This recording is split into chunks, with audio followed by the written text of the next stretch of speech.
together right here now. It's all coming. My name is MCAD, for those that don't know. I represent the Freedom Movement, which is a project for peace, love, and improvement that I've been doing for about 20 years now. And it started first with the heart, but then it came to spoken word. And so it's a blessing that I can be here today to speak on that, because that's really where I got my start and started to see the power of the voice as a tool for manifestation as well as transformation. So I got about 15 minutes in total that I'm going to share with my man Kite 93. We're going to do about 10 minutes each, and then maybe do about 10 minutes of actual spoken word for y'all, and we hope you feel it. So, what is spoken word? You know, literally, spoken word is the manifestation of the voice, you know, and this goes back to the ancestors, to the most ancient times of this planet. I believe that the cradle of life comes from Africa, and that in Africa, that's how everything was passed down. You know, before, as Adam was speaking on the new manifestation of technology, there really was just the voice in our culture, in our communities, and these people in their communities taught history, taught lessons, taught wisdom, and all that through storytelling, through the voice, through communion with their community, with their children, with their family, as well as the external community and the tribes of the world. And so this has been a tool that has been used as long as we have been manifesting here. And it continues today, continues in many forms, literally through speaking with our community, as well as what we now, some of us think is the modern day spoken word, which is a much more rhythmic, creative form of communication, which has now been labeled as spoken word.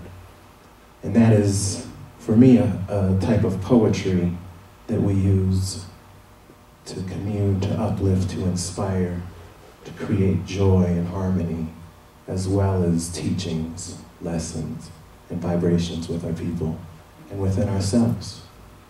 We have the altars here. You know the true altar, some of you may know, some of you may disagree with, is within.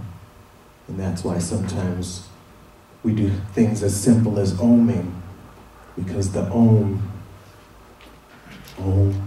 if you do that and you sit with yourself, you can feel it vibrate in the center of your head, in the pineal, because the voice by itself is one of the most powerful forms of vibration. They also say that the om, that vibration that comes with that sound, is what can help decalcify the pineal, which is a way to enlighten our third eye, which is just another way to connect with the oneness that we are with each other. Because truly we are all one.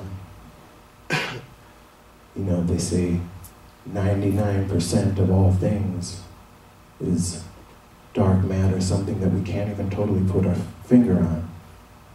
In this reality that seems so concrete and third dimensional, where we do seem to be separate identities, separate people, through the ego as we manifest our own individual creative force. But the reality is, all things are part of the same vibration. I know I'm preaching to the choir that a lot of us in here already know that, but it's the true importance of spoken word in some of the concept of what makes spoken word powerful, what makes spoken word effective, what makes someone like Adam Kokesh really connect with the people that he is trying to commune with and speak with. I think some of that is that we are already one, and we're just having an experience trying to remember what it is that does connect us, pre all the illusions that we're born into as this individuality. Spoken word is a tool that's used to break down those walls and those barriers and bridge the gaps that we have been born into through illusion. Maybe some of you have heard of the Willie Lynch doctrine. This was something that was popularized through the transatlantic slave trade. And Willie Lynch was who really started to popularize the means and methods to increase that illusion, to create diversion and separation between us. And his doctrine was to, pin the old against the young, males against females, so-called black against so-called white. And it really has been a powerful tool, yet it's an illusion. And so, for me, the power of spoken word is to, as Adam said, focus on the positive, focus on where our true power is, which is much more powerful than the illusion, because truth, I believe, always comes through at a higher vibration. And so, spoken word set with the intention and our focus is what solidifies all things that we're trying to manifest. And spoken word is the external expression of that intention that can now reverse the Willie Lynch doctrine.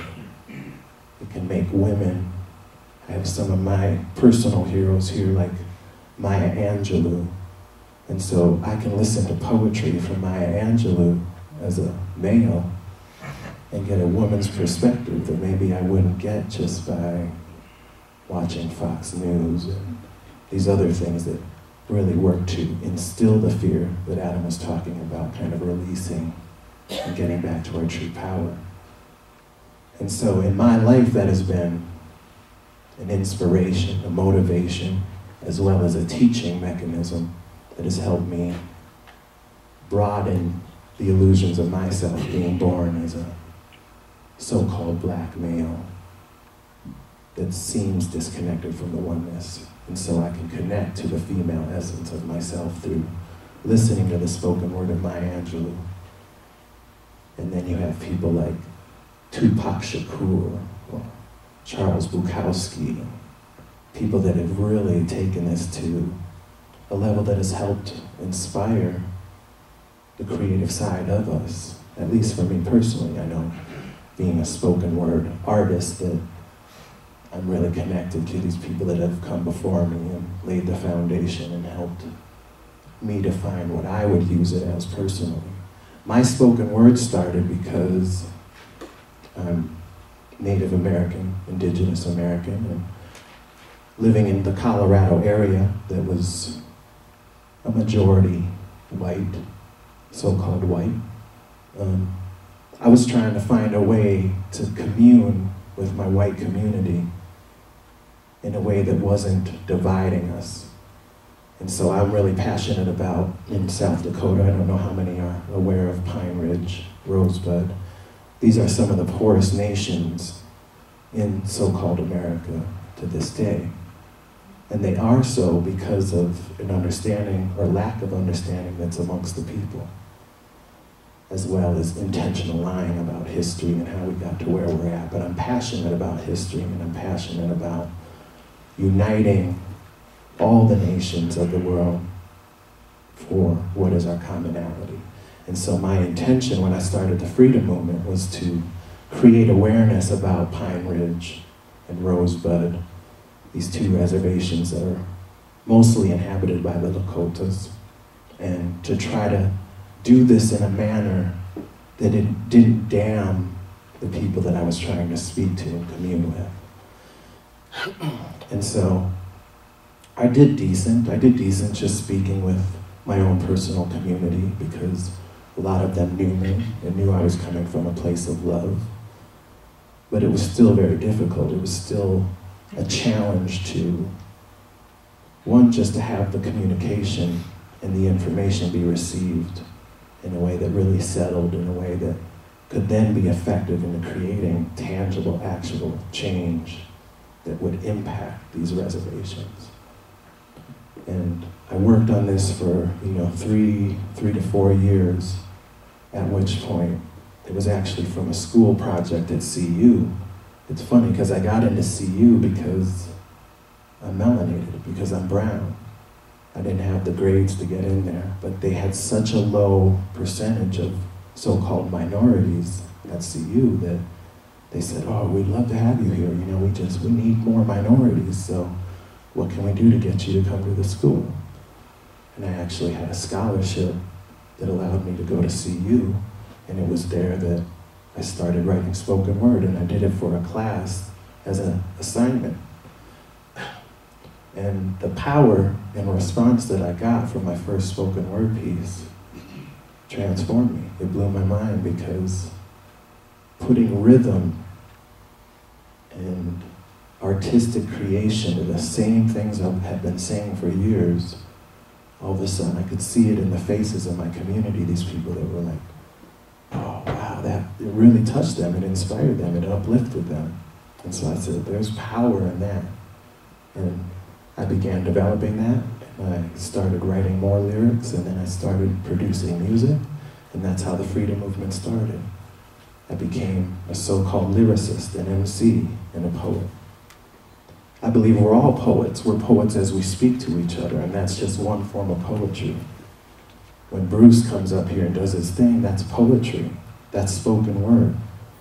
And part of my goal is to empower everybody to believe that as we talk to anybody, that we are engaging in this form of artistic creation that's been going on since the cradle of life. And so, I'm blessed to be here to share a little bit of what I do personally with that, but also to encourage y'all to be just like Adam Kokesh, to be just like Bruce, and empower yourself with your own word. Like I say, sometimes it's with your family, sometimes it's with a stranger on the street, and sometimes it's with yourself. And to do the best at that is to have confidence with yourself, to believe in yourself, not as a perfect, infallible human being, but as somebody who is doing the best that they can and acting through love, compassion, and good intention.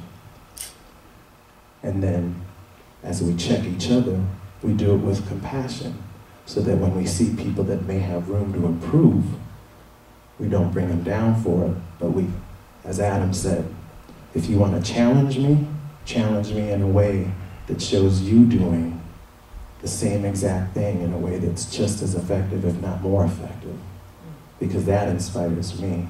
It inspires me to see Adam doing his thing in his personal type of manifestation, because I know that what's at the core is the exact same intentions.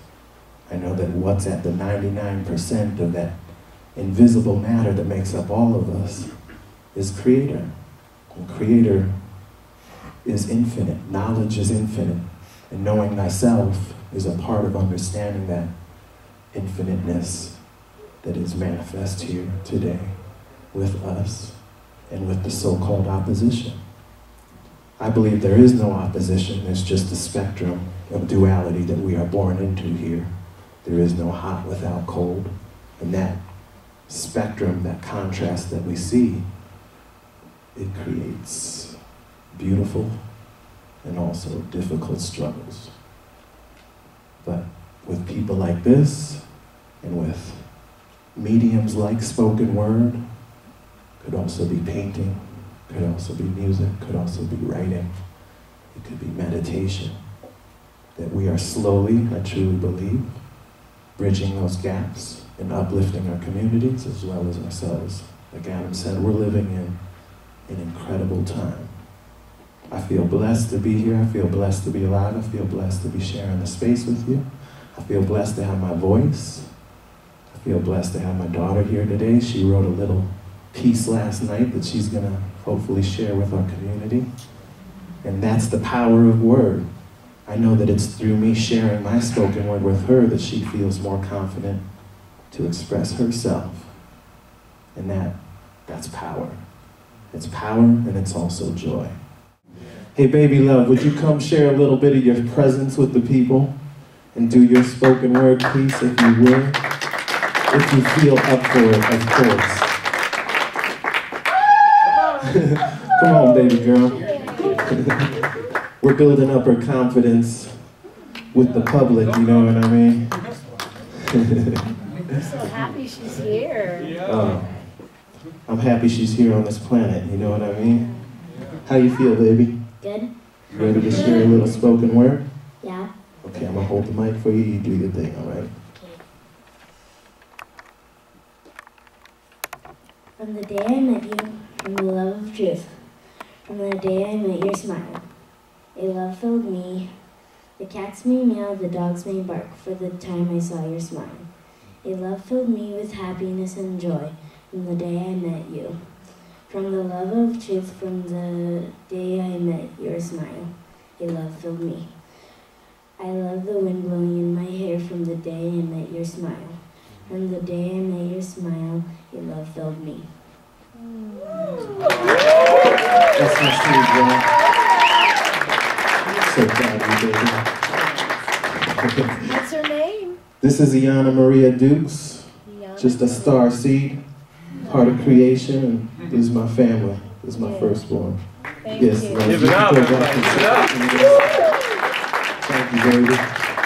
And I'm going to do one piece for the people, if that's all right with you, and then we'll let the We Are One festival continue. My group, the Wandering Monks, will be playing tonight, I believe at 9:30, after the Rhythm Sanctuary movement. So I hope you all are around for that vibration. There's a piece I just wrote, and it goes like, we're more powerful than atom bombs, and that's a pretty heavy statement. The potential of your own self-worth if we weren't so damn complacent. Are you African or European? It's a battle of the races. Asiatic humanoids with billions of different faces. It's history that's presented as fact while they package it up and sell it. The victor of wars whose version is so very different than my elders tell it. Are you black or white, red or yellow? They're turning us all into crayons. I'm naturally born a sovereign, a king, my right to this earth and these lands. Your law is only script, and your script has been borrowed, if not straight up stolen from antiquity. The etymological roots of the words have been fucked and distorted discriminately. The schools have been whitewashed, the television's loaded. Ammunition is messages embedded and encoded. The future's uncertain, the time here is now. Let all revolutionaries stand up and shout. Forget the upper echelon and philosophies of hate. The pyramids are living proof of our potential to be great. Because we all go back to Kemet, and that includes the Northern Gate, when continents were all united as one tectonic plate. Because my ancestry goes back millions of years, it's your science that needs to be dated. Neo-troglodyte niggas who are trying to prove what the Dogon had already stated. That we're children of the stars, straight up and down. It's why the origin of man here may never be found. I'm not talking about half-truths that were spun out by Darwin, or bastardizations of the concept of the garden. I'm talking about lies and manipulating genes. I'm talking about a world where nothing is what it seems. And when I look into the schools, it seems the topic's been neglected. There's more than one version to the history of man, and it's time that fact is respected. Elevate your mind. Peace and blessings for all y'all. My name is MCAD, and I'm blessed to be here.